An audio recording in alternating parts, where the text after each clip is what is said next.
Alright, everybody, what's up? It's Big Hot Rod and L Train coming at y'all. Man, it's the T-Train show. Y'all know what time it is, man. What up, T? What up? Hot Rod, what up? L Train, y'all know what time it is, man. Here we go. Welcome to another episode of 3 The Hard Way. We're coming at you like we usually do. There's no need for introductions, but I'ma do it anyway. My guy, the influencer, the host of The Locker Room, Mr. Hot Rod, Rodney Young. Happy Easter, Hot Rod. Happy Easter to all of the 3 The Hard Way Nation and my fellas. Definitely, y'all know who this is. It's your friendly neighborhood coach, and as I always say, you may not like what I'm saying, but you will listen.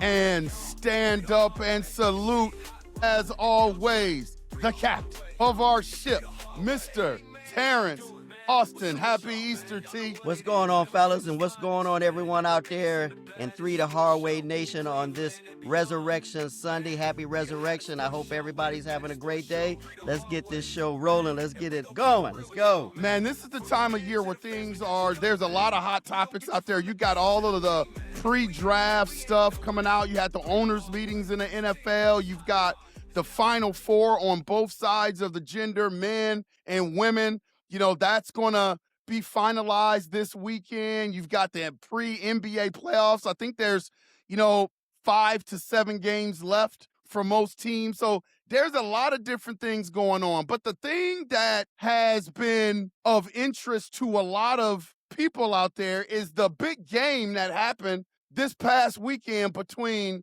UConn, and I'm talking on the women's side of things, UConn with Geno Auriemma, and South Carolina with Dawn Staley. And it was a fantastic game. But to be honest with you, nobody is really talking about how good the game is. Everybody is talking about Geno, his fourth quarter, pre-fourth quarter, whatever you want to call it, interview with Holly Rowe. And then the handshake line after the game. That's all anybody's ever talking about, at least from what I can hear this weekend. So I have a very strong opinion about what happened, but I'm going to throw it to you guys first, and then I'm going to let people know what I think about the whole thing. What were your first thoughts? Or give me some of your insights of what you saw from the whole Dawn Staley, Geno Auriemma interaction after the game. Well, I tell you, it just, how would I put it? Sore loser. That's what I saw, okay? Yep. And I was so happy. I was elated that South Carolina won. I was born in South Carolina. That's where my family originates from. So I've rocked with the Gamecocks, since my cousin played with the Gamecocks back in the late 70s. He was one of only 5 black players that played on that team back in the late 70s. So I've been a Gamecock fan for the longest. But getting back to the other night, I was just so glad that they won, okay? I was glad that those girls won. And on top of that, I'm a fan of Dawn Staley. I think she's good enough that if she ever wants to coach the men, that she can do it, okay? That she can do it. So I was just so happy that they won because I didn't think they were going to win. That UConn team is a machine. They were, 50-something and 0, right? Yes, They're a sir. machine. Yes, sir. And, I'm always rooting against them because they used to do battle with Old Dominion, back in the late 90s and the early 2000s, and the Old Dominion Lady Monarchs used to come up short, okay? So, again, I always root against them. I always have. And it was just so great to see, Dawn Staley and her girls, come back and get them this year because they lost to UConn last year, okay? So what they did after losing, they got in the gym, they corrected a lot of things, they came back and got them this year. So good for them. And now, hey, I'm going to be rooting for them in about an hour when they take on UCLA, and hopefully they win the championship. But I was just glad that the Lady Carolina Gamecocks made it happen. And I'll save the rest for you too, because I know you got your take on Geno being the sore loser. There you go, the sore loser. Yeah, it boils down to this. You got your earth handed to you, and you didn't like it. That's the bottom line. You got it handed to you. You didn't like it. You didn't like the fact that it was Dawn Staley in South Carolina after you whooped them last year. Yeah. She came back and she retooled and she whooped you. Yeah, For me, it showed the hypocritical nature of Geno Auriemma. It put a black eye on the University of UConn. All right, because you made up excuses of the fact that you got your butt handed to you, and so you tried to find a reason. And at the end of the day, as a former football coach, high school football coach, high school basketball coach, you made this about you. Right. And that's where I have a huge problem. is you made the beautiful side of this game about you because, you claim that she didn't shake your hand in the beginning, which they already showed the film and showed that she did, and even shook the other girl's hands. But here, to me, and I know you got a take on it, L, here's the most egregious part for me, is you didn't shake hands. You claim she didn't shake your hand at the beginning of the game, which was a lie. But you didn't shake hands at the end of the game. That's one.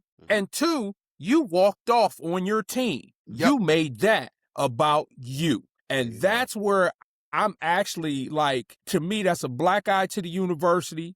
To me, that's Geno, sucking on sour grapes. And I'm going to be perfectly honest with you. He's a Hall of Fame coach. He's coached Hall of Famers. But it comes a time and point in time where the game has passed you by. And I feel like at this juncture, because when you look at that game against South Carolina, that is the first UConn team. And I'll say this, that's the first UConn team that I've ever seen that quit. They quit because they knew they couldn't beat them, and they quit. And so Geno losing that game, but and then what did you show by walking off without them? I mean, what type of integrity is that as a coach? You always get high on the wins, you're low on the losses, but you do it as a unit. You do it as a team. I always used to say, and I don't know how you did it, I always used to say the wins were on the girls, the losses were my fault. That's how I always did it. And so to me, and that half-hearted, back-sided apology, nah. I'm about people, getting second chances. But what he did there, that was just egregious to me. He made it about himself, and I just didn't like that. There you go. Yeah, well, that is Geno Auriemma.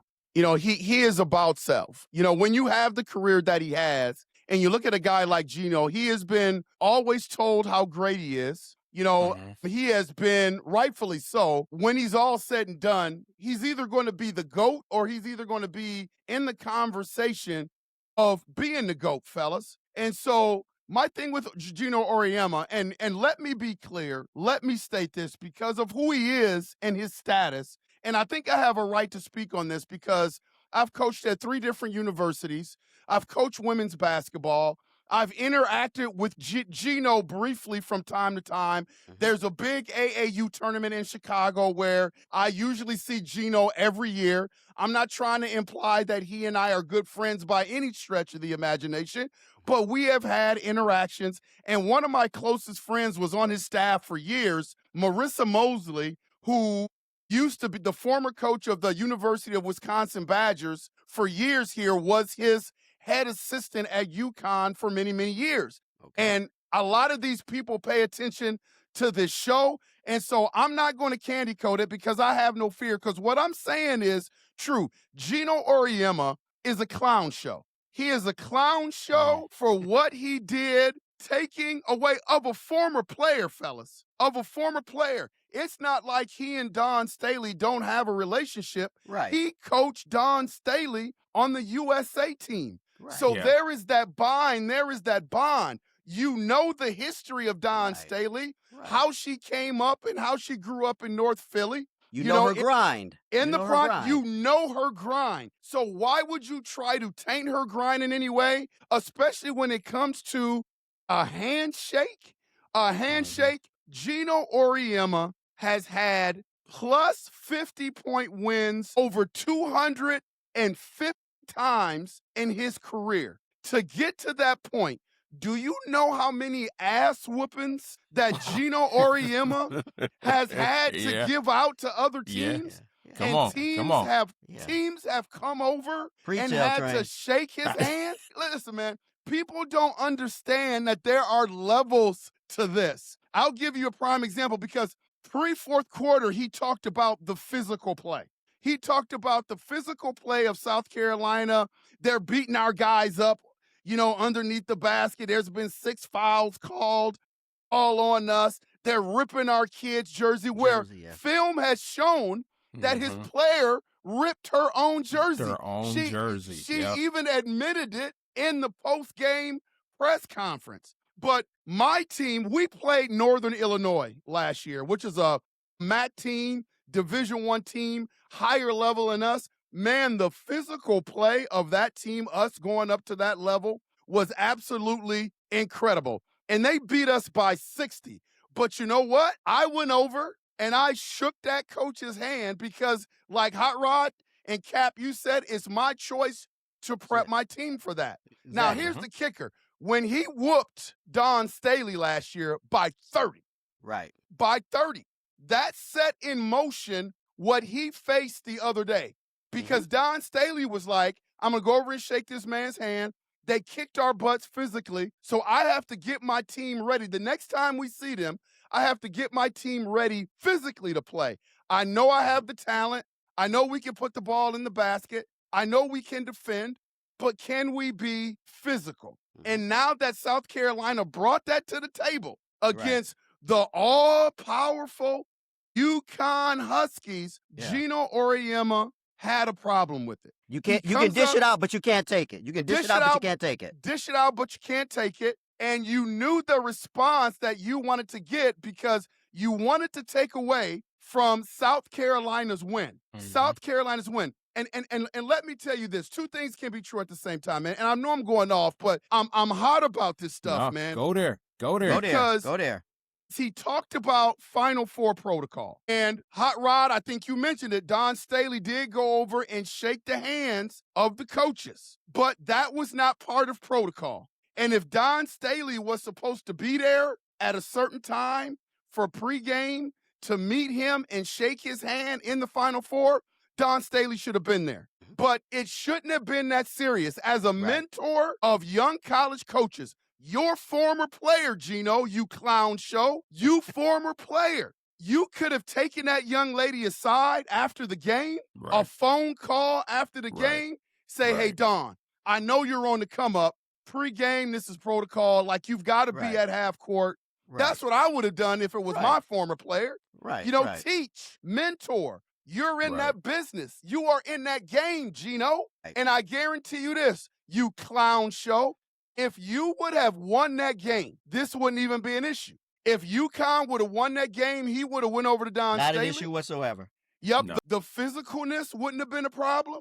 He would have went over and he would have shook Dawn Staley's hand and he would have walked off with his team. But because he had in his mind, they were 38 fellas, because he had in his mind that they were going to win a national championship and they were going to go undefeated, he thought that that was going to happen and he became extremely disappointed. See, when you get emotional, like the clown show Geno Auriemma did, certain things start to come out. He started talking about how she's ranting and raving on the sidelines. What does that have to do with anything? Then he started bringing in how she verbally abuses the referees and they don't do anything about it. What does that have to do with anything? Maybe he's never done that before, L Train. Maybe he's never done that. Yeah, he ain't never done that. Yeah, he's never done that. Geno, but Geno Auriemma, I was never a huge fan of him. I just recognize greatness and I recognize people that have accomplished things. And this is not going to taint me towards Geno Auriemma any sort of way because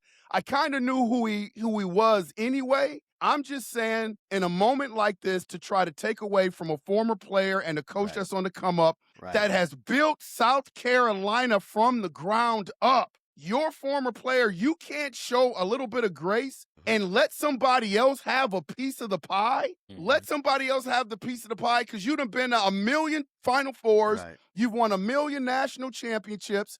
And you as a clown show can't show any grace. And the last thing that I want to talk about and just touch on briefly is the fake, unsincere apology by Geno Auriemma. You notice in his statement, fellas, what was missing. He couldn't even mention Dawn Staley's name. I apologize to the South Carolina Gamecocks. I apologize to the coaching staff. I apologize to the players. Nothing about Dawn Staley. I won't even go there where that comes from, but y'all know what we're talking about. I won't even go there, though. I won't go there. That's going to have to be on 3 the Hard Way after dark. There you go. There you go. There you go. So the fact, I just have a problem with let the young lady have a piece of the pie. And here's the thing. He knows that Dawn Staley is chasing him. And there is a chance by the time she's done coaching women's college basketball, fellas, she could erase everything that he's done. I'm not And saying I hope she's she gonna do does. it. I hope she Yep. does. I hope she does. Yep. I'm rooting for her to do that. Yep. Objects in your mirror are closer than they appear. And you Yep. think. There you go. Yep. There you go. But you Well also have to said. look Well at it said, like L this Train. too. Well said. Well That's what I'm said. saying. Give yourself a round of applause. I'll take that, man, because you got to understand something. You know what I mean? And I hear the passion in your voice. Listen, my thing is, would the late great Pat Summitt have done that? No. Kim Mulkey, LSU, would she have done that? No. Okay. When you are fearful of your opponent, getting ready and beginning the level of domination, then that's when you get stuff like that. Because you know in your mind, if you play 5 games, you probably will only beat that team one time. It messes with you mentally because, as you said, Geno Auriemma has been told, yes, you're outstanding, you're great. There's nothing, and now here comes Dawn Staley saying, no, we right there with you. And she a Philly girl. So she ain't gonna back down to anybody. You know what I mean? But I do agree, as a coach, it would have been easy. Shake her hand, then shoot her a phone call later on saying, hey, Dawn, let me talk to you outside of the cameras. Right. Here's something that we need to do next time, sweetie. You know what I mean? And she even she said, if I would have known that I did something wrong, I would come out and I would have apologized. And she still showed a level of respect for Geno Auriemma, even though he was out of line. Okay, because there's a lot of coaches. It would have got ugly. Okay. Yep. And so no, and that half-hearted apology, nah, you got to do better than that, man.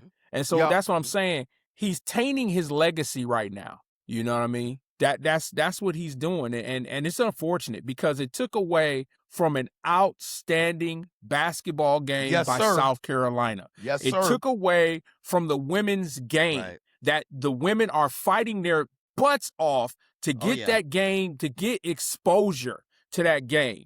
Belittling referees. Come on, man. Let's ask Rebecca Lobo what you used to say to referees. That's right. You know what I'm saying? Let's ask Diana Taurasi what you used to say to referees. Exactly. That's what I'm saying. That hypocritical nature. Don't just come out and say you took a L. Well, you're not going to say why you took the L or why you felt the way you felt. Like I said, that's on a whole different platform and a whole different show. But just say that, you know what? I lost my cool and I lost my composure because I really wanted to beat South Carolina. I would have accepted that. But the lame way that he tried to turn this, like I said, he made it about himself. He took the game and he made it about himself. But well character said, came out. His true character or lack thereof having character came out. People will show who they are in the midst of trials and tribulations. Which he did. So, but well said, L Train. Well said. There you go. Hey, man, I appreciate it, and I'm just kind of passionate about it. And I'll wrap it up like this. The one thing that's hardest for me as a coach is I try to get myself in the mindset of going into games. So I'm sure that there was a part of Dawn Staley was like, okay, I'm going to go get this handshake thing over with so I can get into my frame of mind. That's one of my pet peeves when you have to small talk with coaches before the start of your game. I do it as a head coach, but that's just not my thing because I'm in the mindset. I'm trying to get my players in the mindset. And I'm sure yesterday, after getting thumped by 30 last year, I'm sure Dawn Staley was like, okay, let me go get these handshakes over with so now I can concentrate on the game. Focus on the task at hand. Yep. Focus on the task at hand. Yep. So, I had to speak my piece. Fellas, I appreciate you letting me speak my piece, man. Let's get to, there's been a lot of talk coming out about the Cleveland Browns, possibly.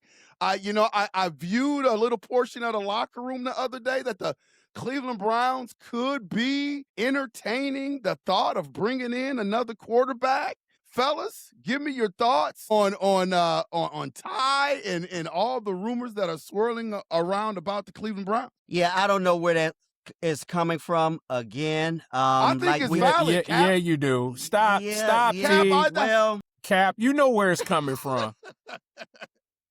Come on, Hey, man. Let's I'm gonna leave that not to fool y'all. everybody. I'm gonna keep it simple. Let's address the offensive line. Let's Yeah. address wide receiver, and then in the late rounds, hey, maybe we can get that kid from Penn State. But early on, that doesn't need to be the focus. That does not need to be the focus, fellas. Early on, let's tighten up this offensive line again. Get a wide receiver. Maybe decide. And I hope the thermometer go up to 150 degrees. Maybe decide if we want to trade back for more picks. I don't want to talk this quarterback stuff. I really don't. I don't want to talk this quarterback stuff. Let's work with the 3 that we have in the room, and later in the rounds, if they grab somebody, fine. Let's work with what we got in front of us. The big talk for me prior to all this other stuff was the fans being upset if Deshaun Watson, wins the job, okay? Oh, yeah. Fans Oh, being yeah. upset and not liking that. I don't care who's under center. I don't care if Donald Duck is under center. I want the best quarterback under center, okay? And if Todd Monken, sees that Deshaun Watson is the guy,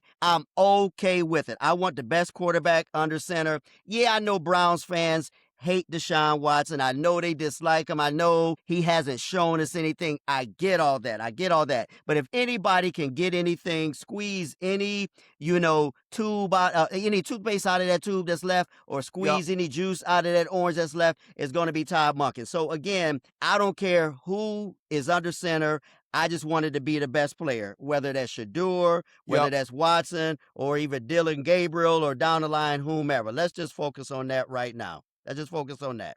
That's my thing. So we know where this narrative has been spun and where it's come from. Where's it coming from, Hot Rod? It is coming from the Cleveland media. Once again, I don't understand why they just hate this young man so much that they are, I mean, goodness gracious. I said it on my show. They about to resurrect Paul McDonald. They might bring back Gary Danielson. You know what I'm saying? Maybe Don Strock. Is he next? Okay? Because the Cleveland media is so petrified.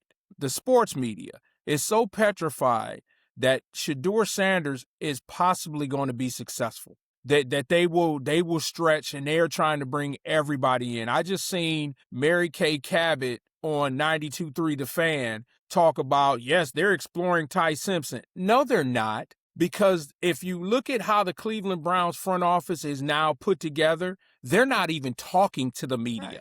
There's no leaks in there. They're not talking to Mary Kay. They're not talking to Jason Lloyd. They're not talking to Tony Grossi. They're not talking at all. What are they doing? They're making things up. Listen. False narratives.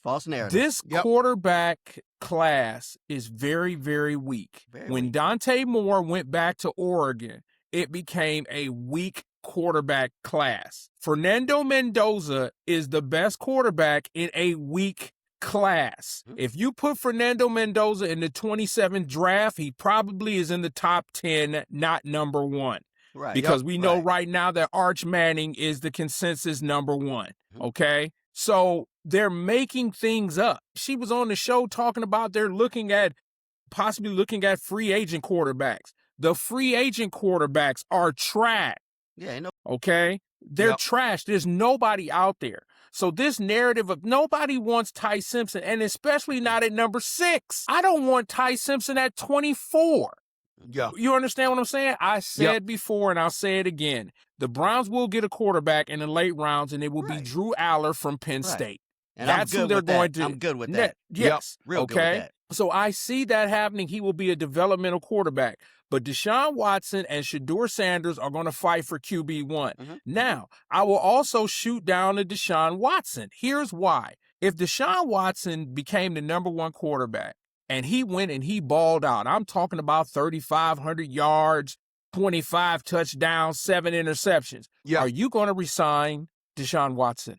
Would you resign Deshaun Watson after you have just pushed $250 million down the road for so many years? Would you do it? It all depends on how it looks, though, Hot Rod, right? Like, if he comes out, I know it would have to be at some level, but let's say he came back and he was 85% of the Deshaun Watson that we knew before he came to the Browns. Like, wouldn't you invest in that going forward? I will answer that by saying this. Where Deshaun Watson's ceiling is right now can be Shador Sanders' floor. Okay. You got to look at it that Shedeur hasn't really had that opportunity. Right. Now Okay. he's going to get the opportunity. And let me preface, as I always say, guys, I'm not a Shedeurian.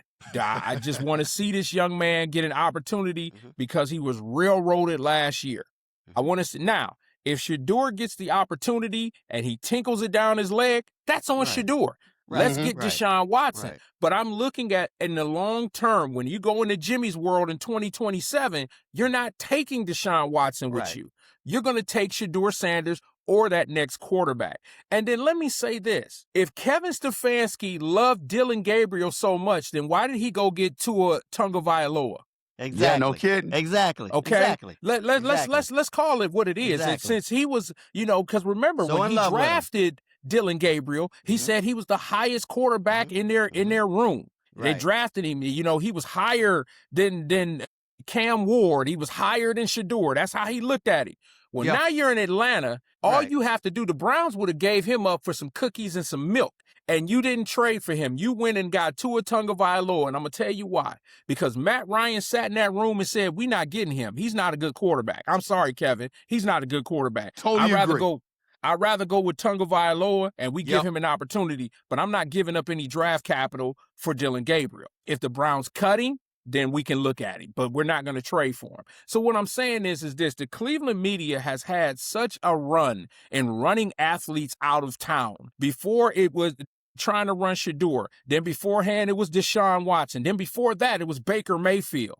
Okay? They've always tried, and that's why, for me, and it's not all Cleveland media members, they're just most of them. For me, that's why Cleveland can't have a legitimate superstar in the city. Because the Cleveland media looks for reasons. And this is downtime, baseball season, starting football season, not really. So they got too much time on their hands. They got too much time on their Too much time. hands. Yep. Too much. So we know where the narrative is coming from because they can't run Shedeur out. Now you'll see the narrative. Okay, let's pit him and Deshaun Watson against each other. Yep. They're trying everything in their power to make some type of controversy. And to me, Todd Monken, I think he already knows. I mean, the Browns came out with a video biography on Shedeur Sanders. What in the world? What the hell else do they have to do to say that we're going to give this guy opportunity at QB1?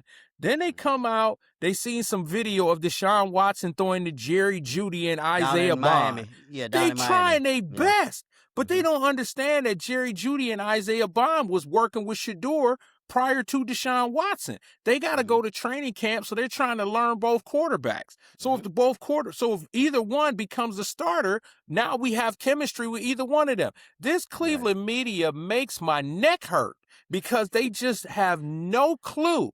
And maybe I'm on my soapbox. Lastly, I'm sick and tired of listening to people talk about football who have no football IQ. They don't know about the X's and O's. Jason Lloyd don't know anything about a 2 gap to an A gap. He has no idea. Mary Kay Cabot, as legendary as she is, she couldn't tell me a cover 2 from a cover 1. She couldn't. So for you to sit up there and try to tell me about the X's and O's about football, I don't want to hear from you. I want to hear from the guys who've been in the trenches, the Garrett Bushes, the Dustin Foxes, the Tyvis Powells. I want to hear from those guys. I don't want to hear from people who haven't been in the trenches or who haven't coached in the trenches. So the Cleveland media, they're gonna bring it up. Probably next week, Brian Sipe will be in town, and they'll give him a tryout. It'll be Brian Sipe or maybe Mike Phipps. Mike Phipps. I think Mike Phipps. Number 15. Mike Phipps, number 15. Okay. Yep. So that's where it's coming from. Yeah, man. I look at this whole thing like this, fellas. Hot Rod, I love what you say when you say, hey, I'm not a Shedeurian. And I love what Cap says when I want the best player under center. That's it. You just want the best player under center. I think that's where we're all wired. But I'm going to throw a little monkey wrench in it because I think that this is going to be a fascinating quarterback watch. And I don't think that is etched in stone that Shedeur is going to be QB1. I don't think it's etched in stone that Deshaun Watson is going to be QB1 because here's the deal. The X factor, I have been so down and critical on our former coach, Kevin Stefanski, that there is a chance that Kevin Stefanski has ruined everything for years. So the Shedeur Sanders that we saw last year may not be the Shedeur Sanders that we see going forward. The same thing with Deshaun Watson. There is evidence. Joe Flacco looked putrid here last year. As soon as he goes over to Cincinnati, he's throwing for 400 yards, where it looked like he couldn't even move the team here in Cleveland. So what's intriguing about this whole quarterback battle and who's going to be QB1, who's going to be QB2 is that now we've got Todd Monken. We've got a new system. I think all the shenanigans and the clown show is going to be over in Cleveland. So now we're going to get a realistic look at what we have. And I think it's going to be Shedeur. I think that's who the Browns want it to be. But I also leave the door open for Deshaun Watson to look better than he's ever been under Kevin Stefanski, man. There is a chance. And T, when you brought this up months ago, man, when you talk about, man, I think Deshaun Watson may get another look, I was like, Deshaun Watson? Yeah. And here it is. He's right there, front and center. And this is going to be a great QB battle, man. It's going to be a great QB battle. And you have to remember, too, Todd Monken is 60 years old, okay? Yep. Now, that's not old, okay, because I'm almost there, okay? He's 60 years old. However, this is his first shot at being a head coach. And he wants to get this thing right, okay? Yep. He wants to get this thing right. Again, he's trying to drive his stake in the ground. So he can care less what the fans want, what the Cleveland media is saying. He knows football. He just came from Baltimore, where he saw a pretty daggone good quarterback for the past 3 or 4 years, okay? So he knows what good quarterback play looks like. And it's on him. He says, hey, this is my one shot, because I may not get any other chances after this, okay? Based on my age, I may not get any other chances. So this is my shot to get it right, and I'm going to go with the best guy in the room. That's what I'm going to do, okay? So again, with him, it's not personal. It's all about football. It's all about football. And it wouldn't surprise me, again, from some of the things I've been hearing, that if Watson isn't, the guy under center, okay? And if he's playing better, and if he lives up to those stats that, you threw out there, and if he looks like that all season, great. Now, I don't know if I want to continue to ride with that into the new stadium and then into the future, but if he can give us that next year, I'm all for it. I'm all for it, because I feel that if we get that out of him, then the next season, the coach will know who to put there, whether that be Shedeur or somebody else. But again, like I said, at the end of the day, I just want to win. I'm tired of losing, tired of getting my butts handed to me, our butts handed to us, and we are deserving fans. Look at us. We haven't lived in Cleveland in years, and we still ride and die with that team. Still ride and die. Yeah, still riding, and we'll continue to ride and die with them. So, again, let's get the best quarterback under center and make things happen this year. That's all I'm saying. Right. On my show, talked about, I talk about the Minnesota Vikings. I cover the Minnesota Vikings for those people out there that may be new to 3 the hard way, that don't know. And the one thing that I talked about this past week is how everybody's kind of focused on the quarterback position. The Minnesota Vikings offense, the offensive line, and quietly nobody's talking about the defense. And that scares me, because I think the expectation is that Brian Flores is going to come back and the defense is going to be the same. One of the hot topics during the Cleveland Browns off season is Jim Schwartz not coming back. And we all know how talented of a coach he is on the defensive side of the ball. Fellas, when you look at the Cleveland Browns defense, obviously Jim Schwartz decided to take his ball and go home. Any concerns that the Cleveland Browns will not be able to get back to that level? Because everybody's focusing on offensive line, the quarterback position, the new coach. Nobody's really talking about the defense unless you bring up Myles Garrett speeding down the highway and them restructuring his contract. Right. But defense as a whole, no one's really not seeming concerned about the Cleveland Browns defense. You guys concerned? You think it's going to come back the same way? You're right, L Train. Now, I haven't paid much attention to that side of the ball either, okay? And I hate that Schwartz, didn't want to come back with us, okay? But you move on. You move on, because there's other, people out there that can, take on the role and make things happen. Haven't heard much, about the new, leadership that is taken over there. So I just have to trust that, again, it can remain close to the level that it once was, or even, be better. Now, Schwartz was great, but he had his issues too. And there was some teams made some big plays on us from time to time, and he didn't always quite measure up to being the great coach that, we put him out to be. But to answer your question, haven't paid much attention to that side of the ball. But I'm just hoping that, again, we don't miss a beat and we come with that same intensity. Remember, we're coming back with some, players that were out last year, that were hurt last year, that'll be, returning to the scene. And I'm sure, in the draft, we may get, somebody too. Because, again, remember, if we don't trade back at that number 6 pick, I'm also a fan of getting the best football player that's available in that first pick. And, again, it may be somebody there that Andrew Berry says, yeah, we really don't have a need for him, but that kid from Ohio State, if he's there, how could you not pass up on him, okay? So, again, to answer your question, yeah, we really haven't paid much attention to the defense, but I'm hoping, again, it can, remain close to what it was last year or even better, Yep. So there are going to be some subtle changes in the Browns defense because Jim Schwartz is not there. Yep. The linebackers coach, DBs coach. There are a couple coaches that are there that coached under Jim Schwartz. So the infrastructure of the defense is going to be there. Andrew Berry did make a move. He got the defensive tackle from the 49ers. He made a subtle trade, and his name slips me right now. But if you look at, you got MJ Emerson. He's returning. Then you have Campbell. You got the Warden. He'll be back. Come up real quick. Yep. And then that defensive line, now Mason Graham is going to be in this defensive line for his second year. So now you got Mason Graham, you got Miles, you got Malik Collins, who will return back from injury, and then Isaiah McGuire. All right. They did get the defensive end from Buffalo, but they ended up rescinding that and sending him back because his physicals didn't come back. But for me, I really not super focused on the defense because I think at the end of the day, they're still, as Todd Monk has said, they're still going to fly around. And remember, at his press conference, he said he didn't have to scheme against Jim Schwartz. He had to scheme against Myles Garrett. And you still have Myles Garrett. So they're going to be an attack-style defense. They're coming at you. I think the biggest thing, as we've talked about this before, is you got to have your offense where, you can score between 14 to 28 points. I believe that if the Browns can score between, 21, and I said 14, but 21 to 28 points a game, they could get their point total up like that.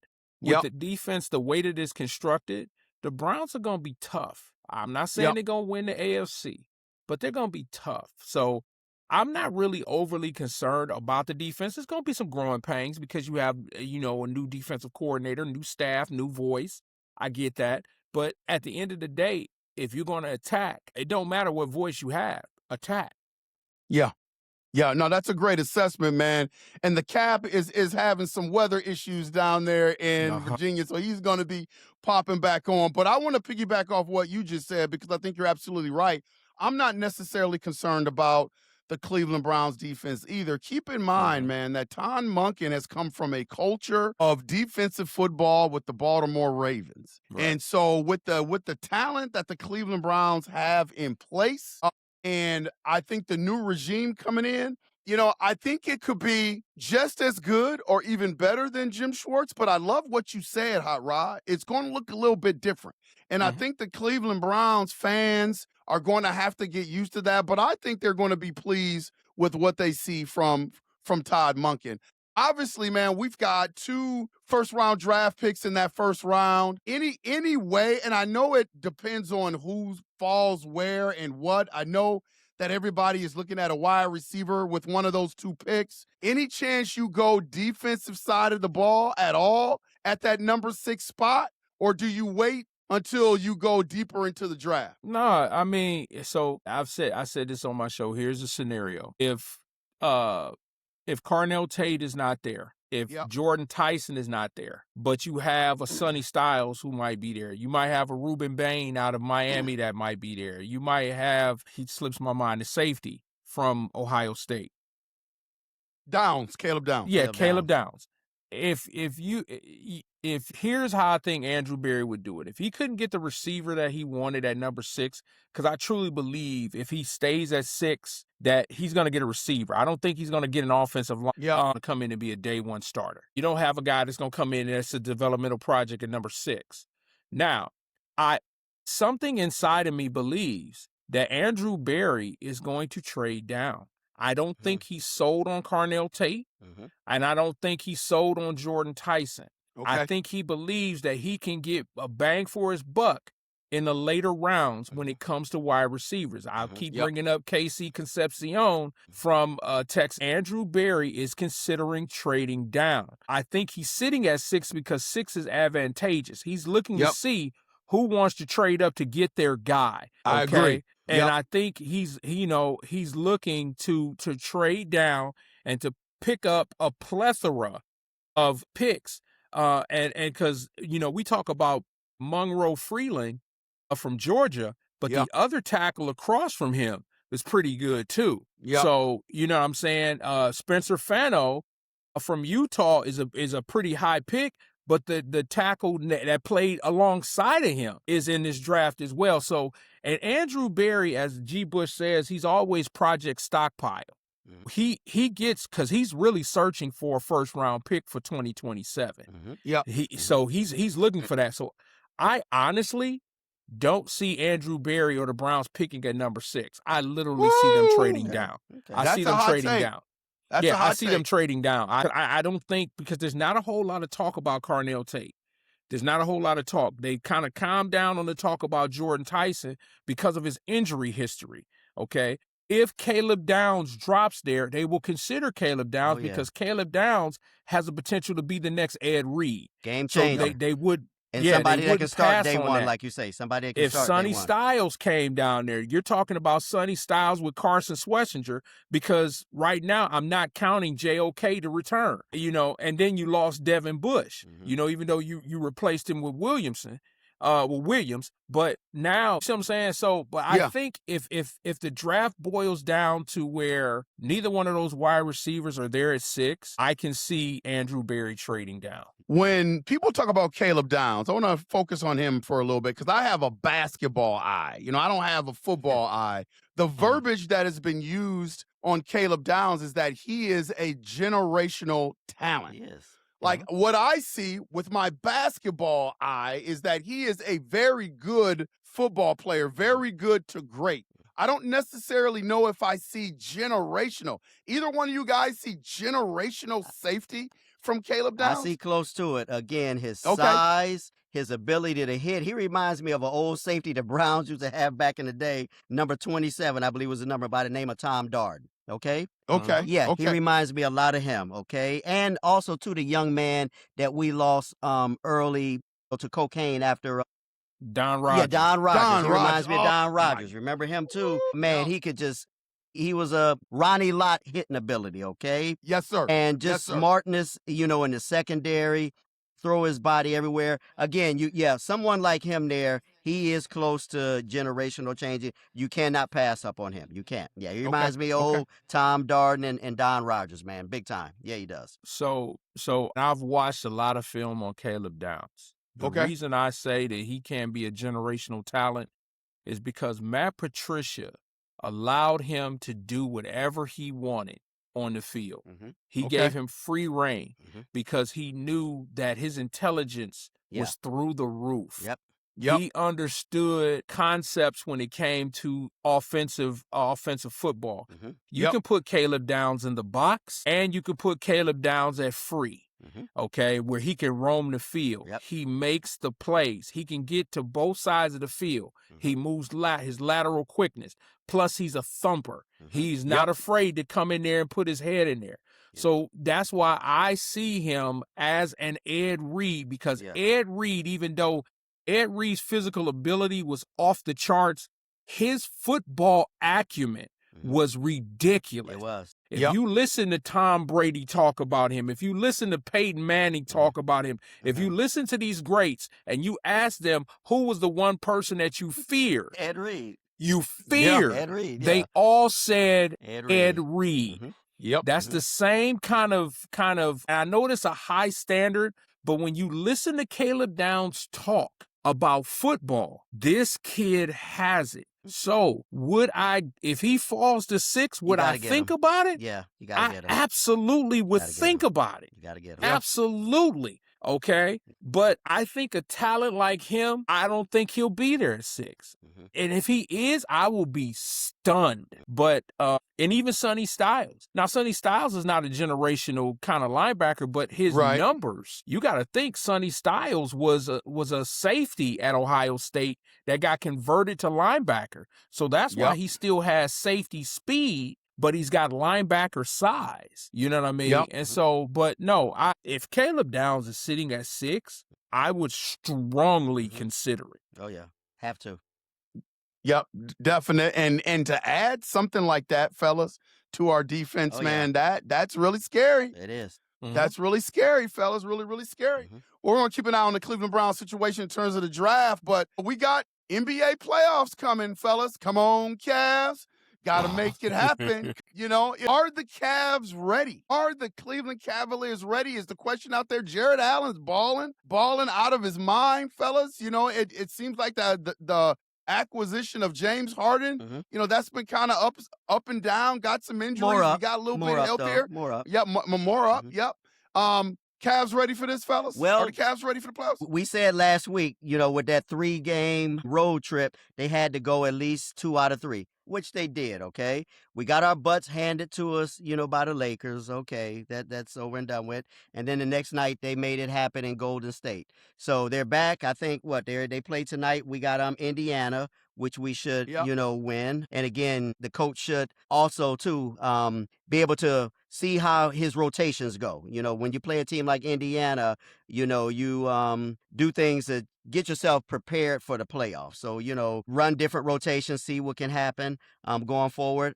Jared Allen, I'm still a little concerned about the knee, but he's playing. I want them to, how would I put it, just really, really watch him closely. Don't put too much on him. Don't put too much on him. You know, not too many minutes in a game. Because again, we need him ready in 2 weeks when the real season begins. Okay, when the postseason begins. So just kind of manage him going forward.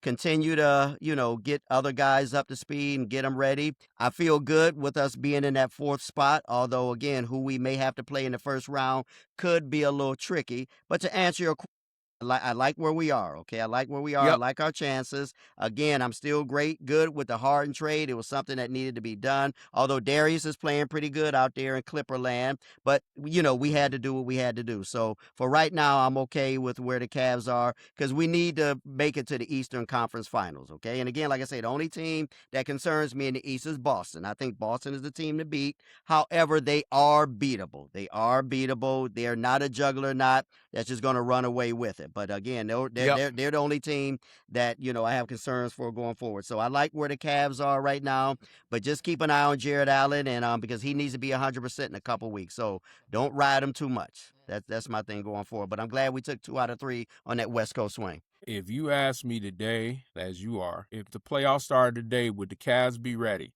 Yes, sir. No. Okay. They're not ready. And I say this because I look at them and I keep saying this from a defensive standpoint. They play, their defense is not very good, even at this late stage in the game. Now, I understand it's been mixing and matching all year. I'm going to give them these next, you know, few games to try to figure it out. But if Keon Ellis, if Dennis Schroeder are not on the floor, they have some issues. And Jared Allen, they have some issues defensively. I think, you know, and y'all know I'm one of the bigger Evan Mobley detractors.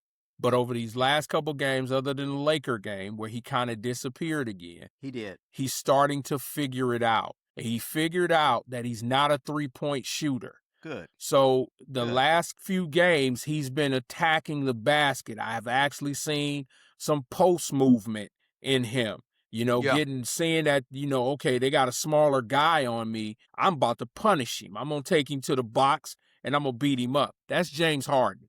That's James Harden telling him, I'm not throwing you the ball out there at the three-point line. If you got a smaller guard on you, I need you to go down into the box. Jared Allen, and I said this on my show yesterday, you know, when people talk about the big three, they would say it was Donovan and James Harden and Evan Mobley. And I say, no. Take Mobley's not in that big three. It is Donovan, it is Harden, and it is Jared Allen. Because Jared Allen with James Harden has now become a post threat.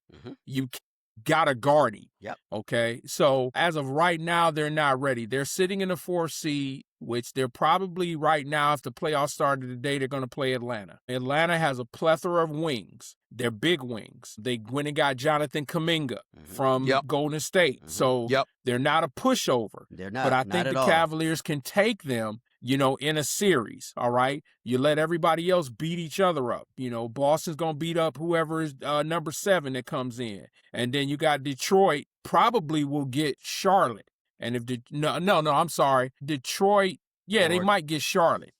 Or Toronto. Or Toronto. Or Toronto. It may be. I don't have my brackets in front of me. So but it's going to be knockdown dragouts going on. So if the Cavaliers can get past the Atlanta Hawks, they have a really strong shot at making the Eastern Conference Finals. However, Kenny's got to solidify his starting unit, and Kenny's got to solidify his defense. I'm just concerned defensively, giving up three-pointers so easily, not recovering. And of course, we all know that James Harden is not the greatest defender, okay? But, you know, yes, you can't post him up. Right. But where James Harden has a problem is James Harden has a problem if you put him in space. He doesn't move his feet well. Right. He likes reaching a lot. Right. Okay? And so a lot of this Ole Matador defense, if you want to win a championship, James Harden has got to lock in defensively. And Hot Rod also, too, you know, Dean Wade, that's one of the reasons why they keep him in the rotation because of his defense, okay? Unfortunately, because he doesn't give you much, you know, when it comes to scoring. But that's one of the reasons why he's able to hold his job, you know, because he does play, you know, pretty good defense. But unfortunately, he doesn't bring anything scoring. And I agree with you on that, but so does Jalen Tyson. But Jalen Tyson gives you more offense than Dean Wade. He's not as big as Dean Wade because Dean Wade's 6'10", but Jalen Tyson gives you the same kind of defensive strength and plus fervor. More offense, But plus now you're putting him in the corner because you got to understand the way James Harden plays iso ball. He wants people in certain positions, so when he penetrates and he brings that vortex of people at him, he knows who to kick out to. And so when Dean Wade shoots the ball, I'm like, but when Jalen Tyson shoots the ball, I'm like, okay, there's a high percentage that he's going to make that. It's going to go in, okay? And we also have to think when Jalen Tyson was in college, he was like a point forward. So now you have another ball handler. So that, I'm a Jalen Tyson guy. I'm like, play this kid. Let him go through his growing pains and go ahead and play him. You know, but still defensively, I'm just concerned about the Cavaliers. It's concerning. It's very concerning because we give up a lot of points. Yeah, we do. Yeah, a lot of points. Yeah, we do. And Hot Rod, I wouldn't necessarily call you a Evan Mobley detractor. I think you are a realist because I think you've been consistent with your message about Evan Mobley. A lot of the things that you've been saying have kind of panned out when it comes to Evan Mobley. In terms of the Cavs not being ready, I can't necessarily say I disagree with you on that.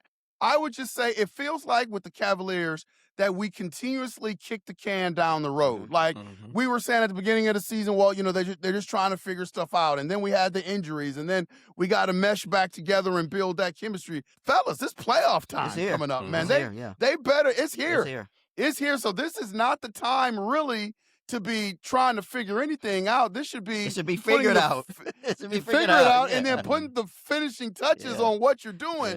I mean, it's kind of late in the game, but I hope that they can put this thing together, man, and make a run because, like you guys said, anything less than an Eastern Conference Finals, it's a failure. I mean, it's a failure. So I'm giving y'all this take, and y'all mark this right now. If the Cleveland Cavaliers do not make at least the Eastern Conference Finals, Evan Mobley will not be on that squad next year.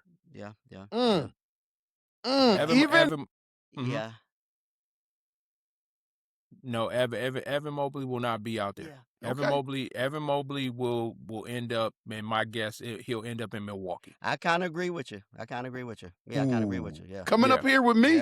Coming up here. He'll end up in Milwaukee. And then we'll have Giannis because their salary. Because Yeah. because they're both Yeah. supermax contracts. If Evan Mobley, if the Cavaliers do not make the Eastern, because Donovan Mitchell's contract is coming up, he's eligible for a contract extension. They really see they're going to give Evan Mobley this playoff run, and Evan Mobley has got to show who he is in this playoff run, because I truly believe that Kobe Altman, he already shipped out Darius. Yeah, that's a good point. And he was not afraid to ship out Darius. Right. He's about all in right now, and they know behind the scenes that LeBron is coming back.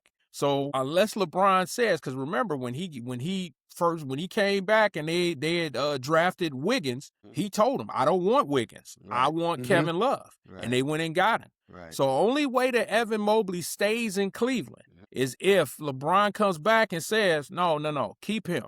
Somebody's going to be gone. One of the two bigs are going to be gone if they don't make the Eastern Conference Finals. And here's one other going to be. Go ahead, Hot Rod. Here's one other hot take, it's too. either going to be Jared Allen or Evan Mobley. Yeah. And if LeBron doesn't come to Cleveland, he's going to Golden State. Mark that. He'll be in Golden State. He'll be in Golden State with Steph. Yep. There you go. See here, I don't see that. Yeah. I don't see that. He'll be in Golden State. I don't see that. And here's why I don't see that. Because they're getting ready to disassemble that squad. Because Golden State. You're talking Golden State, Golden right? State. Okay. Draymond Green, listen, Draymond Green is on his way out the door. I don't think so. Draymond Green will end up, trust me, Cap. I don't think so. When Draymond Green was being Draymond Green, they tolerated Draymond Green. Why? Because they were winning championships. They'll always tolerate him. They'll always tolerate him. He ain't going nowhere. He knows where the bodies are buried. He ain't going nowhere. Draymond Green will end up back in his hometown of Detroit. He will be in Detroit next year because he did not like the way that they treated Kuminga. He's been vocal about it. He's been vocal about Steve Kerr and some of his petty politics. He's been vocal. And like I said, when they were winning championships, they tolerated Draymond. They could deal with Draymond. And they'll continue. But because they're not winning, Draymond Green won't be there. I don't even think they're going to try to run it back with Jimmy Butler because Jimmy Butler was injured. They're going to try to run it back with Steph because Steph is the franchise. But they got a lot of young pieces around them. And so I just don't, even with Porzingis is often injured. And I just don't see LeBron tarnishing his legacy by going to Golden State. I just don't see it. L Train, if he's not with us, that's where he'll be. If either he's not staying in LA, he's not going back to Miami because that ship is sailed. Him and Pat Riley don't get along. The only logical place for him to go is Cleveland. Cleveland or Golden State. I don't see Golden State, I'm telling you. Any chance, if it's not Cleveland, it's not Golden State, any chance he stays with the Lakers another year? No, Lakers don't want him. Lakers don't want him because they're trying to shift this team to Luka. Yeah. And then because they're younger. You know what I'm saying? And so the LeBron James thing has sailed. They love him. Yeah.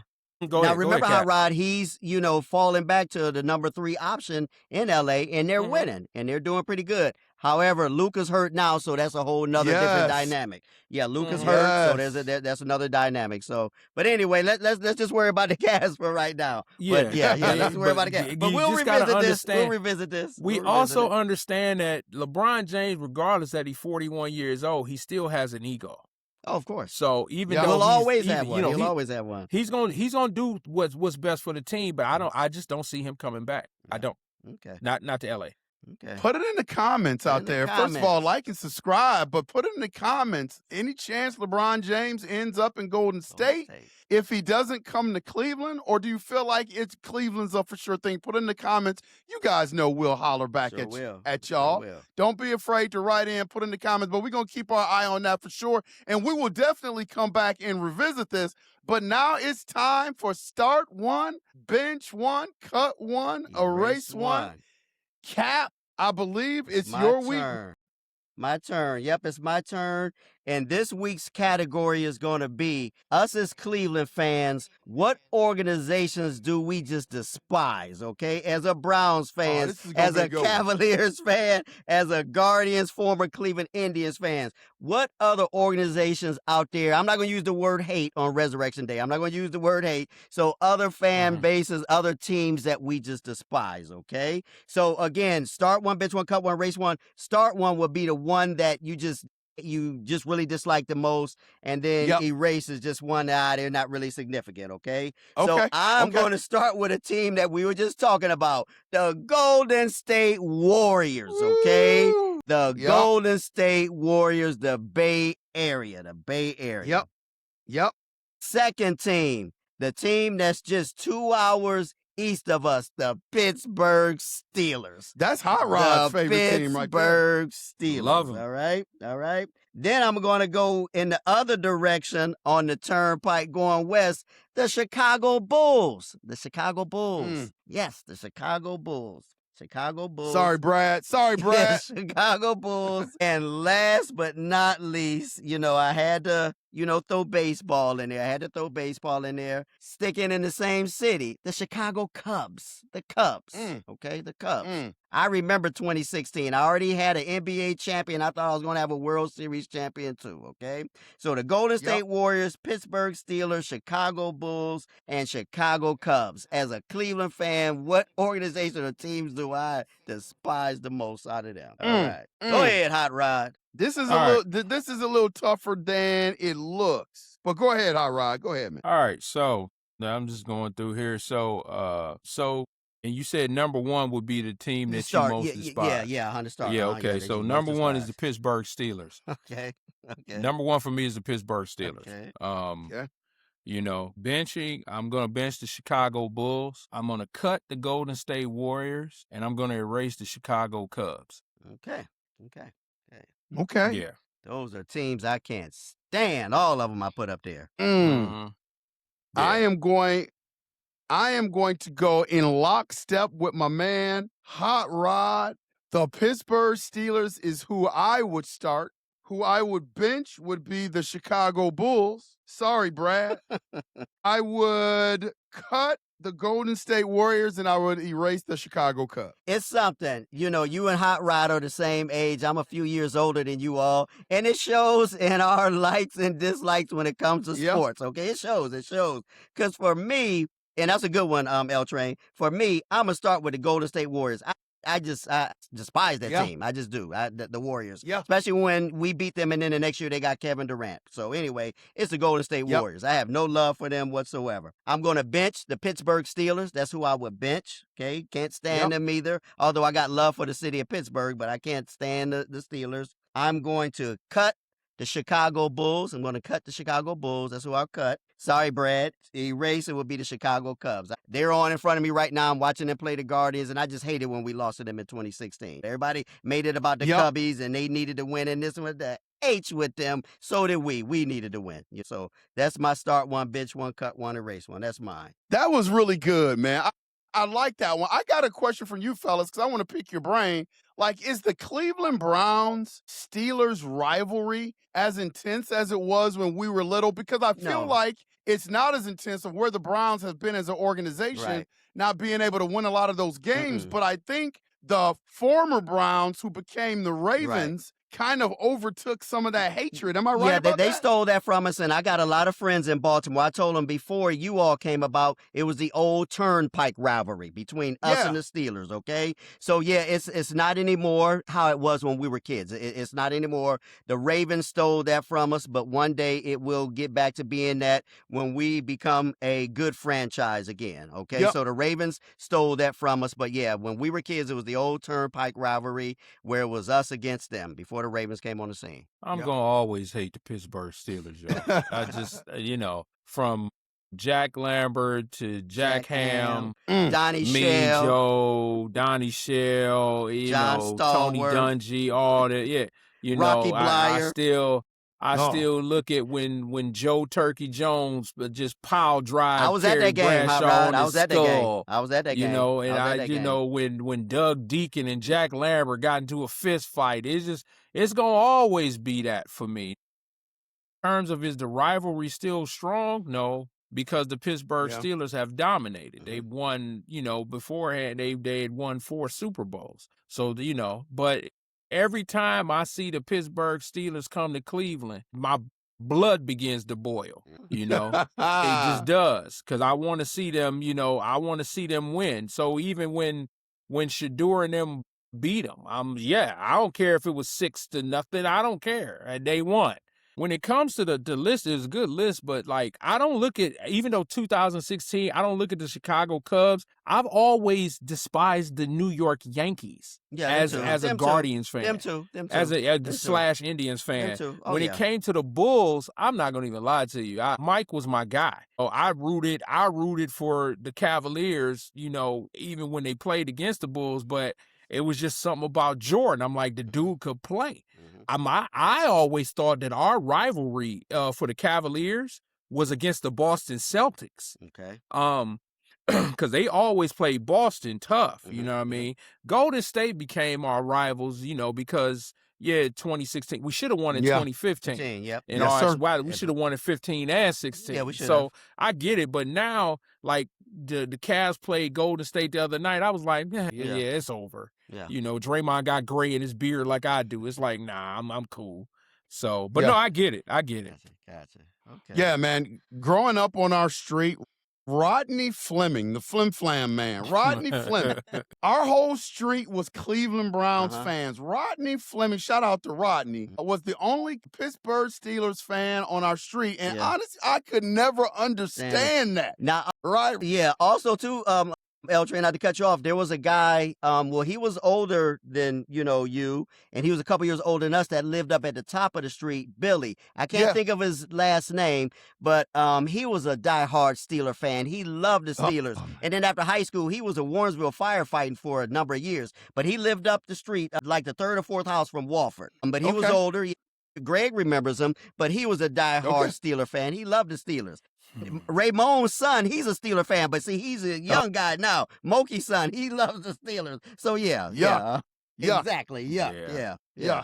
Yeah, man. Oh yeah, these Cleveland Browns, Pittsburgh Steelers rivalry, man. Oh my God. All right, fellas, time for our parting shots. What do you got? Parting shot. I'll go first, and I know we don't mix politics with what we do, but there's a politician that he's jumped into sports, so I'm going to say something about him. James Altmaier, he's the Attorney General for the state of Florida.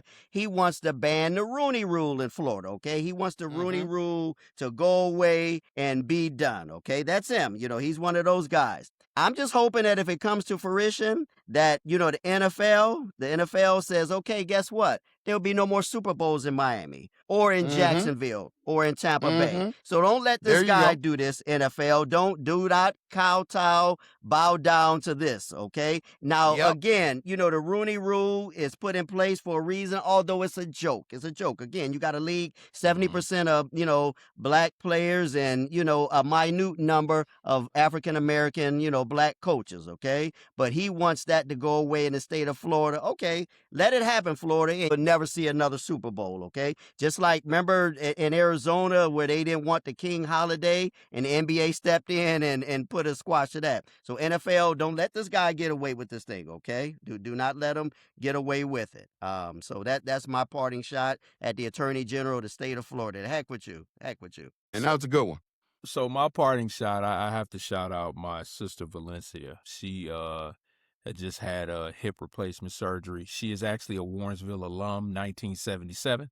Oh, okay. Wow. Okay. So I wanted to shout out my sister and just wish her a speedy recovery as she recovers from this surgery. But yeah, I had to shout her out because she's like I said, she's a Warrensville alum, play basketball at Warrensville. So wow. Yeah, so shout out to my sister Valencia, my oldest sister. There you go. Yeah, Valencia's speedy recovery. Yes, ma'am. Always good. Shout out a Warrensville alum. So speedy recovery to you. Hope you feel better soon. Good one, I ride. My parting shot comes. We lost a great one up here in Minnesota in terms of Joey Browner this past week. Just my memory of Joey Browner. I'm really good friends with John Turner. Played for the Minnesota Vikings for years up here. He and I were dean of students at a high school when I first graduated, and that's how John Turner and I became friends. But John used to take me to like a lot of the Minnesota Viking games, and they had a suite where a lot of former Minnesota Vikings players would come, Chuck Foreman, all those guys. wow. So I got a chance to kind of rub elbows with some of the greats.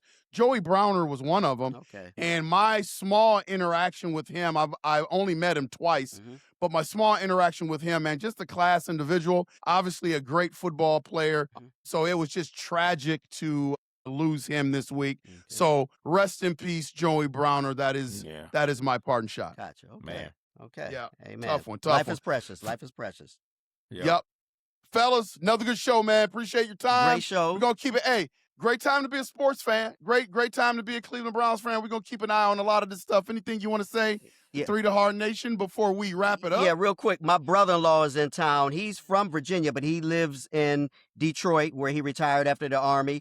And he came in town yesterday, and I had already sent him the link to our show. He's a Detroit fan, you know, Pistons, Tigers, Detroit Lions, all that. And I had already sent him a link, but he hadn't been watching it. He's been home for 2 days, been here for 2 days, and he's watching all our episodes, and he loves us. So I just want to shout my brother-in-law, Mike, keep on watching. That's right. Keep on. He loves us. Yeah, he loves it. He loves it. Absolutely. Yeah. Keep watching. Yep. Absolutely. Yep. Hey, people of Cleveland, be on the lookout. Coach Young will be home in a few weeks. Okay. So, yeah, be on the lookout. Y'all might see me, you know, pop up at Warrensville Heights High School. You might see me pop up a couple places. That's what's up. So, you know, if y'all see me out there, come on, walk up to me, say what's happening. If y'all got any concerns or questions, y'all know I'm about all the smoke. Y'all know it. So there you go. I'll let y'all know when I get there.